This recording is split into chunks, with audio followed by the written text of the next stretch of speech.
దసరా రోజు జమ్మి చెట్టుకు ఎందుకు పూజలు చేస్తారు?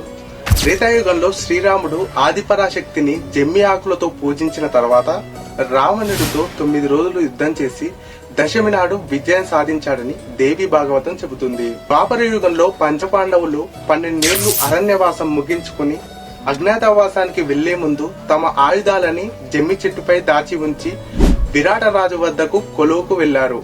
అజ్ఞాతవాసం ముగిసిన తర్వాత తిరిగి వచ్చి శమి వృక్షానికి నమస్కరించుకొని తమ ఆయుధాలను ధరించి కౌరవులపై విజయం సాధించడంతో జమ్మి చెట్టుకు పూజలు చేస్తారు. అందుకే శమి వృక్షానికి పూజలు చేస్తే మనకు కూడా మన భవిష్యత్తులో విజయాలు లభిస్తాయన్న నమ్మకంతో విజయదశమి నాడు జమ్మి చెట్టుకు పూజలు చేస్తారు. ఈ వీడియో చూస్తున్న ప్రతి ఒక్కరికి వారి వారి జీవితాలలో విజయాలు సాధించాలని ఆ శ్రీకృష్ణ భగవాన్ని కోరుకుంటున్నాను. అలాగే మీ అందరికీ విజయదశమి శుభాకాంక్షలు.